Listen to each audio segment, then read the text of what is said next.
Hello everyone, ICT virtual classes में मैं योगेश केमनी आपका स्वागत करता हूं। तो जैसा कि आप जानते हैं, हम लोगों ने पढ़ लिया था किरचॉफ लॉ और आज हम बात करने वाले हैं व्हीट स्टोन ब्रिज की। Wheatstone's bridge, Wheatstone सेतु की हम बात करने वाले हैं। देखो क्या होता है, दिस इज द अरेंजमेंट। मैं कहूँ इट इज एन अरेंजमेंट, ऐसे it is an arrangement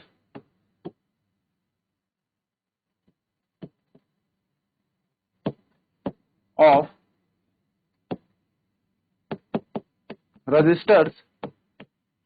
It is an arrangement of resistors in form of quadrilateral.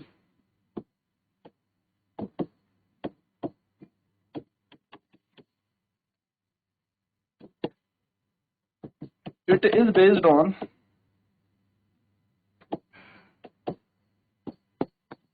principle of Kirchhoff's law.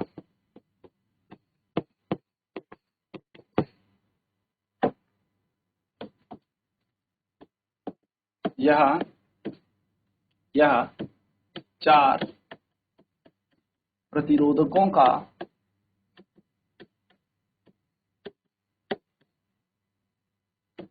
एक तंत्र होता है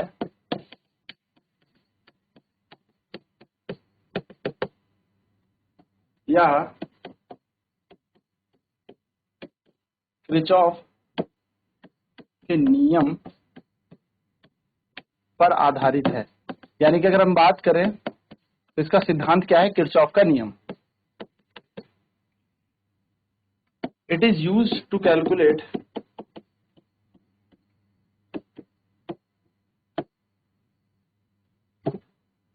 अ नोन रेजिस्टेंस। यह अज्ञात प्रतिरोध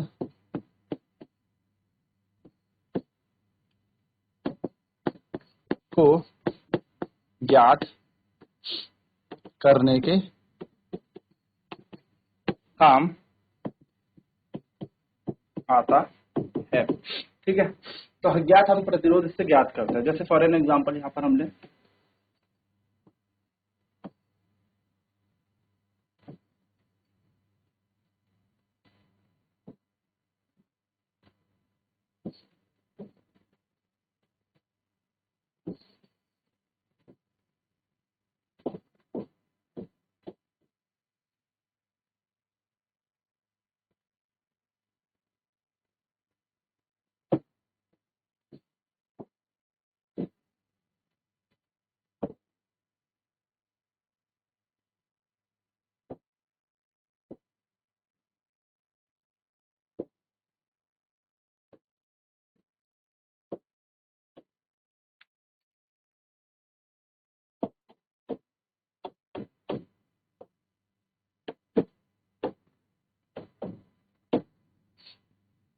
ठीक है, ये हमारा यहाँ पर व्हीटस्टोन सेतु है। यहाँ पर हमारे पास क्या है, ऐसे कुछ रेजिस्टेंस दे रखे हैं हमें पी क्यू आर एस। मान लो ये कोई रेजिस्टेंस है हमारे पास, एक्स मान लो। ठीक है, इस तरीके से तो होगा क्या, जब हम इस की को क्लोज करेंगे, यानी कि इस की को क्लोज करेंगे तो यहाँ से धारा प्रवाह होगी। अब किरचॉफ के पहले नियम के हिसाब से क्या होगा, धारा का यहाँ पर विभाजन होगा। तो I1 धारा माना ऊपर गई और I2 धारा नीचे गई। भाई I1 जो है वो दो धाराओं में टूट गया, I1 प्लस I2, है ना। अब होगा क्या, जब हमने की को क्लोज किया ना, तो एक बैलेंस्ड कंडीशन होती है यहाँ पर, एक संतुलित शर्त होती है, बैलेंस्ड कंडीशन। और बैलेंस्ड कंडीशन ये होती है, यानी कि संतुलित शर्त ये होती है कि there is no current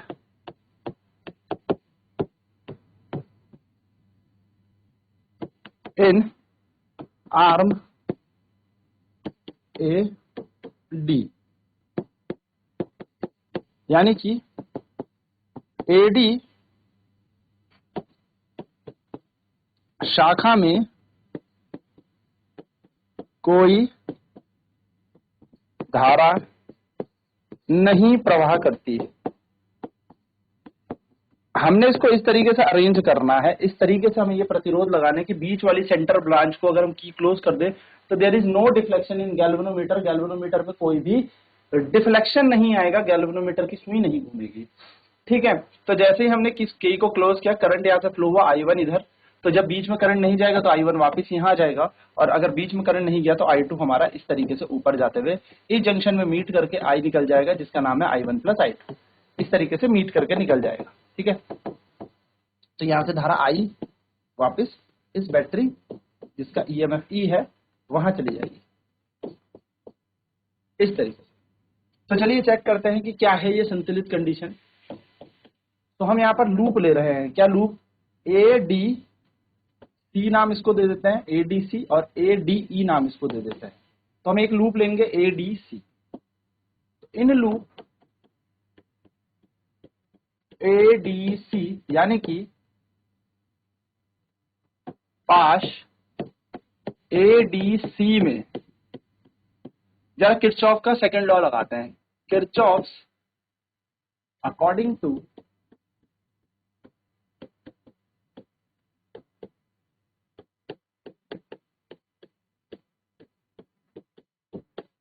Kirchhoff's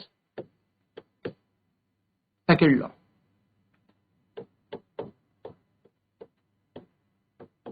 Kirchhoff के दूसरे नियम अनुसार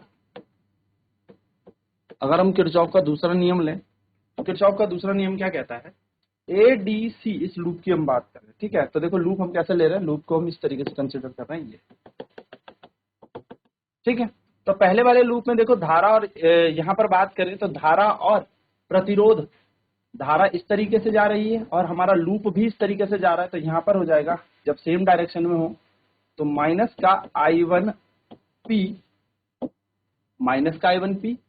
इस वाले पे कोई धारा नहीं, सेंटर वाले पे, और यहाँ पर क्या हो जाएगा, हमारा लूप और धारा एक दूसरे के अपोजिट है, प्लस का I2R बराबर 0। तो हम यहाँ से इक्वेशन निकालेंगे कि I2R बराबर, या हम इक्वेशन को बोल सकते हैं I1P बराबर I2R।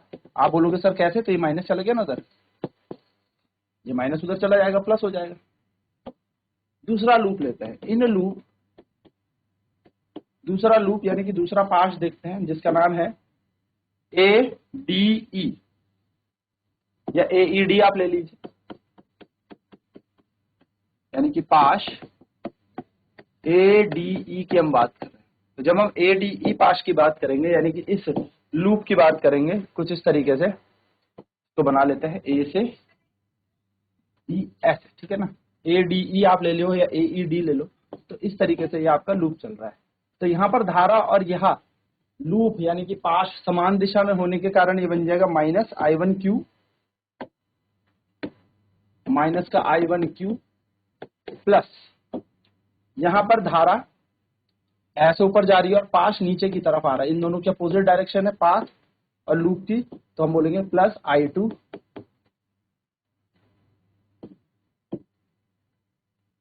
S बराबर 0। यानी कि यहां से बात करें तो I1Q बराबर क्या हो जाएगा, I2S। ये बन गया दूसरा समीकरण। हमने क्या किया, डिवाइड कर दिया इक्वेशन फर्स्ट बाय इक्वेशन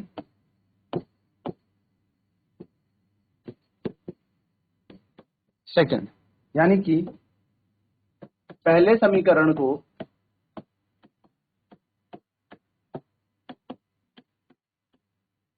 दूसरे समीकरण से भाग दिया।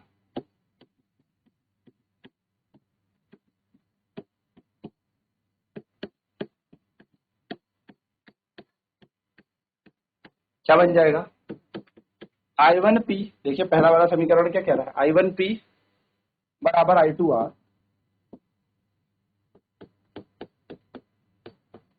होल डिवाइडेड बाय I1Q बराबर I2S। आप देखेंगे I1 और I1 कट गया, I2 कट गया, बचा P अपॉन Q बराबर R अपॉन S, और ये आपके पास क्या बन गया, बैलेंस्ड व्हीट स्टोन ब्रिज की कंडीशन बन गई। क्या बन गई? Balanced condition. सर ये बैलेंस्ड कंडीशन क्यों है? जब दोनों का अनुपात यानी कि P बटा Q का अनुपात R बटा S के बराबर है, तभी तो बीच में धारा नहीं गई, तभी तो बीच वाली तार में कोई करंट नहीं जा रहा। इसीलिए हम क्या कहेंगे, यही बैलेंस की कंडीशन है, क्योंकि हमने क्या लिया, बीच में कोई करंट नहीं गया, तो ये कंडीशन बनी। तो बैलेंस्ड कंडीशन है ये, एक संतुलित अवस्था आप कह लीजिए। अब आपके पास P हो, Q हो, R हो और S ना हो, तो you can calculate the unknown resistance. So from this ratio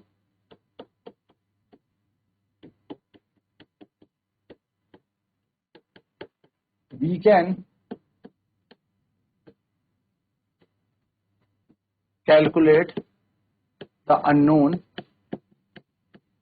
मैं कहूं the value of unknown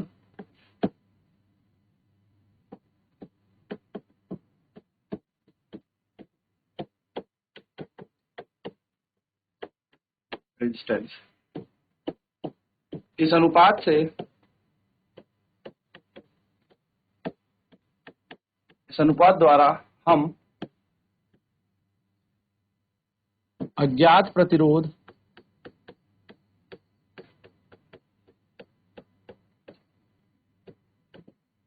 का मान ज्ञात कर सकते हैं।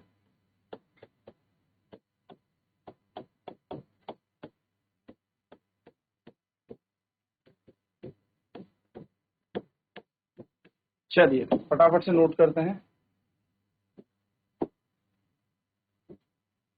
व्हीटस्टोन ब्रिज,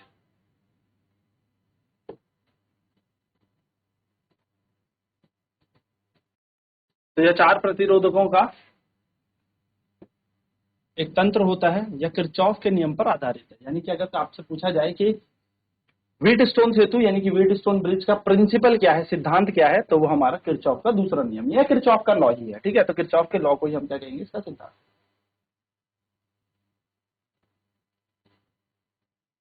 तो ये हमारे पास व्हीटस्टोन ब्रिज है। ठीक है, क्या हमारे पास एक पूरा व्हीटस्टोन ब्रिज जिसमें चार प्रतिरोध P Q R S हमने लगाए हैं।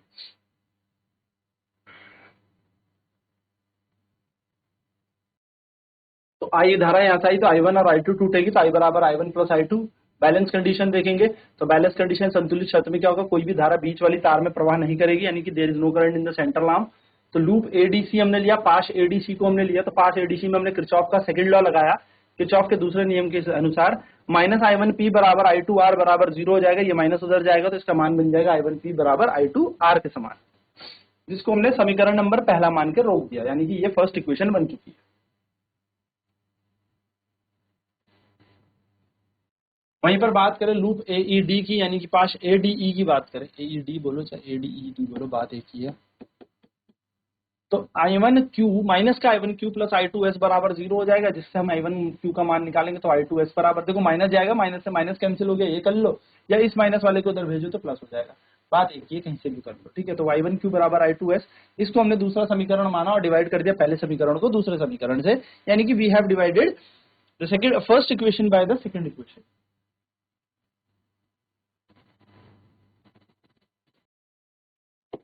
तो हमने क्या किया, समीकरण एक को समीकरण दो से भाग देने पर हमें क्या मिला, I1 P बराबर I1 B upon I1 Q बराबर I2 R upon I2 S, I1 I1 cancel, I2 I2 cancel, और इक्वेशन बन जाएगी P अपॉन Q बराबर R upon S। P Q R S, P बराबर, या हम कह सकते हैं P बटा Q equal to R upon S। ये हमारी बैलेंस कंडीशन बन गई, संतुलित अवस्था बोल सकते हो या संतुलित शर्त बन गई हमारी, किसकी, व्हीटस्टोन सेतु की, जब बीच वाली शाखा पर कोई भी धारा प्रवाह नहीं कर रही। तो P और Q R और S क्या है, ये चारों के चारों प्रतिरोध है, जो हमने एक क्वाड्रिलेटरल यानी कि चार फॉर्म में लगाए थे एक सेतु पे। तो P बटा Q बराबर R अपॉन S बन चुका है।